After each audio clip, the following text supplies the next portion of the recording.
আসসালামু আলাইকুম রহমতুল্লাহ। নাহমাদুহু ওয়া নুসাল্লি আলা রাসূলিহিল কারীম, আম্মা বাদ।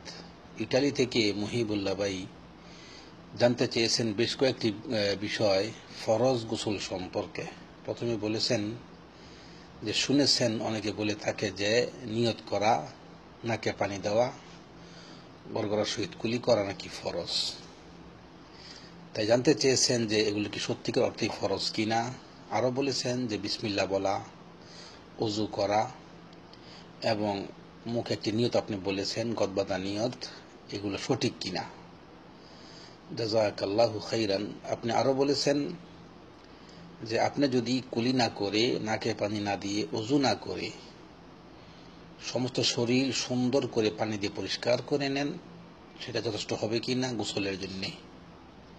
জাযাকাল্লাহু খাইরান। মোটামুটি বেশ কয়েকটি বিষয় জানতে চেয়েছেন। তো প্রথমে বলবো যে আপনি বলেছেন যে কুলি না করে, নাকে পানি না দিয়ে, ওযু না করে সুন্দর করে পরিষ্কার করলে শরীর যথেষ্ট হবে কিনা।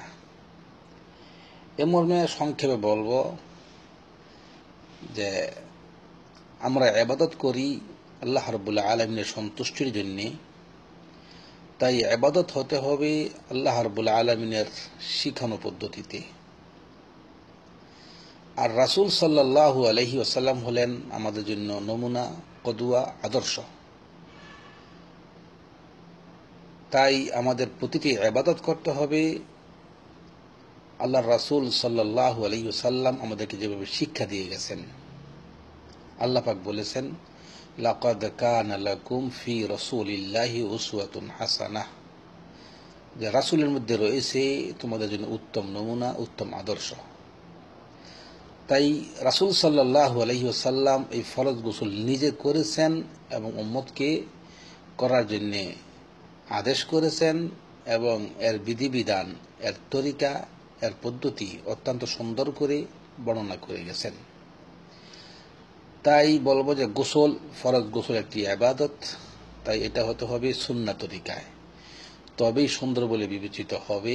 অন্যথা সুন্নতের বাহিরে আমল করে সেটা আমি আপনি যেভাবেই করি না কেন, সেটা অবশ্যই সুন্দর হবে না, বরং সেটা হবে অসুন্দর। তাই একথা বলা যাবে না যে কুলি না করে, ওযু না করে গোসল সুন্দর করে করা যায় বা গোসল সুন্দর হয়, অবশ্যই নয়। গোসল করতে হলে অবশ্যই রাসূলের তরিকা অনুসরণ করতে হবে, তবেই গোসল সুন্দর বলে বিবেচিত হবে এবং এর নেকি আশা করা যায়। তো যাই হোক, প্রথমে বলবো যে নিয়ত করা গোসলের জন্য এটা ফরজ, এটা শর্ত। সেই সাথে আরো বলবো যে নিয়ত করা শুধু গোসলের সাথেই নয়, বরং প্রত্যেকটি ইবাদতের সাথে নিয়ত শর্ত, নিয়ত করা ফরজ। যেমনটা আমাদেরকে শিক্ষা দেয় সহিহ সুন্নাহ, ইন্নামাল আমালু বিন্নিয়াতি ওয়া ইন্নামা লিকুল্লি ইমরিইম মা নাওয়া, যে প্রত্যেকটি কর্মের ফলাফল নিয়তের উপর নির্ভরশীল। প্রত্যেক ব্যক্তি তাহাই পাবে যা সে নিয়ত করে। অতএব কিছু পেতে হলে নিয়ত করতে হবে। যে বীজ বপন ব্যতীত যেমন ফল আশা করা যায় না, ঠিক তেমনিভাবে নিয়ত না করে কোনো আমলের নেকি আশা করা যায় না। তাই বলবো যে নিয়ত করা হচ্ছে শর্ত, নিয়ত করা হচ্ছে ফরজ। এটা গোসলের ক্ষেত্রে এবং অন্যান্য আমলের ক্ষেত্রেও। এবং গোসলের ক্ষেত্রে আরেকটি ফরজ হলো যে পুরা শরীর ভালো করে ধৌত করা। এই হলো দুইটি ফরজ গোসলের জন্য। আল্লাহ রাব্বুল আলামিন সূরা মায়েদার 6 নম্বর আয়াতে বলেছেন, ওয়া ইন কুনতুম জুনুবান ফাত্তাহহারু, যখন তোমরা জুনুবাতে হয়ে যাবে, বরণ পানিতে পতিত হবে, তখন তোমরা পরিষ্কার পরিচ্ছন্ন হয়ে পবিত্রতা অর্জন করো। তাই এখানে পুরা শরীর উদ্দেশ্য এবং এর সাথে শামিল হলো নাকে পানি দিয়ে নাক জেরে পরিষ্কার করা এবং গড়গড়ার সহিত কুলি করা। এটা শরীর পরিষ্কার করার মধ্যে শামিল, তাই এটাও ফরজ। এমন দেখতে পারেন শায়েখ সালেহ আল উসাইমিন রাহিমাহুল্লাহর কিতাব আরকানুল ইসলামে উল্লেখ করা হয়েছে। বিষয়টি এখানে সহজে পেয়ে যাবেন। তাই বলবো যে নিয়ত করা ফরজ এবং পুরো শরীর ধৌত করা ফরজ। এর মধ্যে শামিল হলো নাক ঝেড়ে পরিষ্কার করা পানি দিয়ে এবং গড়গড়ার সহিত কুলি করা। এই দুটি হচ্ছে ফরজ গোসলের জন্য, এবং বাকি থাকলো বিসমিল্লাহ বলে শুরু করা, ডান দিক থেকে করা, ওযু করা, এগুলো হচ্ছে সুন্নাত। এগুলো অবশ্যই করণীয়। সুন্নত মানে এই নয় যে বর্জনীয়, বর্জন করতে হবে, বরং সুন্নত সেটা আমল করতে হবে, সেটাও জরুরি। সেটা হলে ইবাদত সুন্দর হয়, আল্লাহর নিকট দ্রুত কবুল হয়। অবশ্য যদি কেউ না করে সুন্নত আমল, সে গুনাহগার না হলেও সে নেকি থেকে বঞ্চিত হবে এবং তার ইবাদতটি সুন্দর হলো না।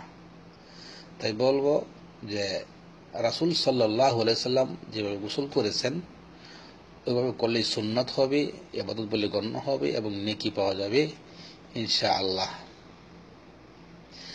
এবং আপনি একটি নিয়ত বলেছেন, গদবাতা নিয়ত পড়েছেন, এ মর্মে আশা করি জেনে থাকবেন যে এটা স্পষ্ট আলোচনা আলহামদুলিল্লাহ হয়ে গেছে বহু পূর্বেই, যে নিয়ত মানে হলো ইরাদাতুল কলব, মনের অন্তরে যে সংকল্প করা, সেটা হচ্ছে নিয়ত।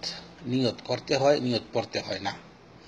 তাই বলবো যে কোনো ইবাদতের জন্য মুখে উচ্চারণ করে নিয়ত বলে কিছু পড়া, এটা সুন্নত নয়, এটা বিদআত। এটা বেদাত, এটা সুপরিচিত একটি মাসলা মাসাইল, অতএব এটি আর বেশি বলা লাগে না। তাই বলবো যে গোসল করার সময় এই নাওয়াইতন বলে কিছু পড়া যাবে না, পড়লে সেটা অবশ্যই বেদাত হবে। অন্তরে নিয়ত করতে হবে যে আমি এখন বড় নাপাকি থেকে পবিত্র হওয়ার জন্য গোসল করতেছি, তাই বিসমিল্লাহ বলে শুরু করতে হবে। এবং গোসলের যে সুন্নত তরিকা আশা করি কয়েকবার বলা হয়েছে গ্রুপে, সেগুলো নেটে পেয়ে যাবেন, অথবা জানতে চান তাহলে পরে বলা যাবে সুন্নত তরিকা। তাই সংক্ষিপ্ত আকারে বলবো, যা জানতে চেয়েছিলেন, কুলি করা এবং নাকে পানি দেওয়া এটাও ফরজ, এটা শামিল করা হয়েছে শরীরের সাথে, সেই সাথে নিয়ত করা ফরজ, এবং বিসমিল্লাহ বলে শুরু করা সুন্নাত, এবং নামাজের ওযুর মতো ওযু করা সুন্নাত, এবং মুখে কোনো কিছু পড়া বিদআত। আশা করি বুঝতে পেরেছেন।